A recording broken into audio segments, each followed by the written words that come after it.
This Pelicans team is one that has had a lot of injuries in a way, a little similar to the way that kind of what you went through last season. What's the preparation process like for a team like this in terms of, all these different guys in and out of the lineup and whatnot? Yeah, I mean, we got to go off of what we've seen in the tape. Obviously, a lot of different lineups. We're got to plan as if all these guys that are listed as questionable available to play. Obviously we've got a lot of history with these guys, McCollum, Murray, even on the San Antonio days and Atlanta days, and what Murphy's had success against us. His great traits on the offensive side, and if Ingram's able to go, we've got a sample size there. So we got to take what the film gives us. Seeing guys playing different roles. We got to lock into that, but then also just kind of data that we've had from previous years. So our game plan, we don't want to make it too crazy. We want to make it simple, and at the end of the day, just make it about us. Yeah, a couple of related things. The team obviously made a couple of changes along the way to the starting lineup with Jalen Wells and Brandon Clark.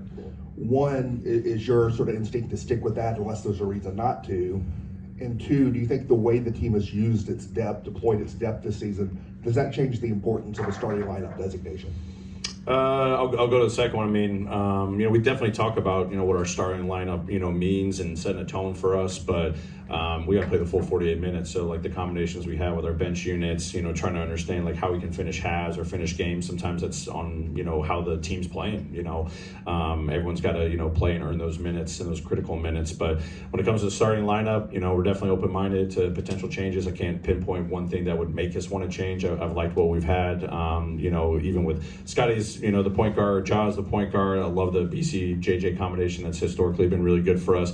Love what Jalen's early returns have been, as a rookie, just finding consistency with him and, getting Dez back in the fold, and obviously, and as I've said, Marcus coming off the bench, just that selflessness is really big for us. And when Zach comes back, hopefully pretty soon, with that injury, what he's had to be able to do starting or coming off the bench, all those conversations are open, and there's a lot of guys, to factor into that equation. But I don't think, I'm anticipating a lineup change anytime soon unless there's something that's glaringly obvious to us.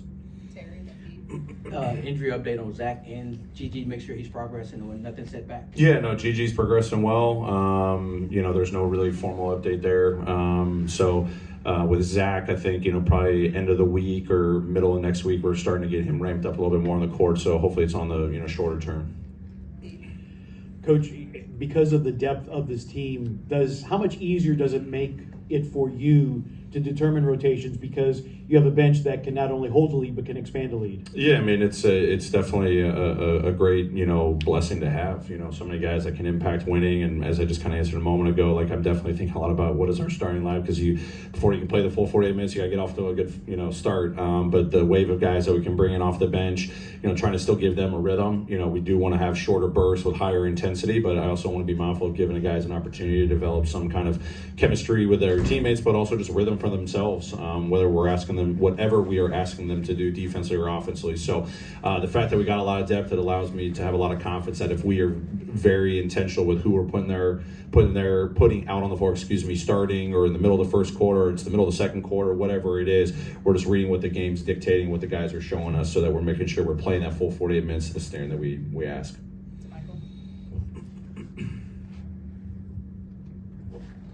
Kind of going off that with the, you talk a lot about guys being able to play well in short bursts and things like that. Now that you've gotten, a decent amount of games under your belt, are you seeing from a conditioning standpoint where you're starting to kind of allow guys to play a little bit longer stretches, or kind of willing to allow them to play a little bit longer stretches? And then second part, just going back to the injury updates with Ja being a problem, assuming that's kind of means he's probably going to play today. Yeah, we expect Ja to play today. And then, yeah, I mean, I think it's definitely a feel element. I mean, we try to map it out where even if a guy's playing a kind of semi-long stretch, we use the timeouts to our advantage. We try to take a guy out, put him back in real quick. But then in terms of playing guys maybe a little bit longer than we've already kind of mapped out, it's just kind of reading the game. Are they playing well? Do they look like they're not getting fatigued? Where's the guy that's coming in? How he's been performing, or the group of guys, what that looks like. And it's just kind of read and react. I mean, we have a game plan going in for 48 minutes. Sometimes we stick to it pretty cleanly, and then sometimes we have to adjust for various reasons. But hopefully from a conditioning standpoint, I think we're doing a pretty solid job once we get, the first minute or two under our belt. We do have some fall off with our activity, in that middle of the third quarter that we got to clean up a little bit.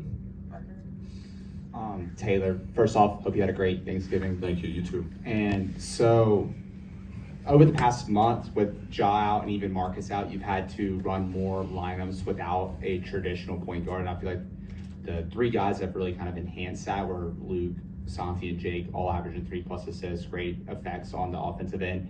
Now that those Ja and Marcus are back, do you see kind of what you found there to kind of enhance what y'all are trying to accomplish with this collective basketball concept? Yeah, for sure. I mean, and I'd throw, Scotty in that group too. I mean, obviously playing the point guard spot, but I think I said it the other night, we want 5 guys that are in attack mode, but also in playmaking mode.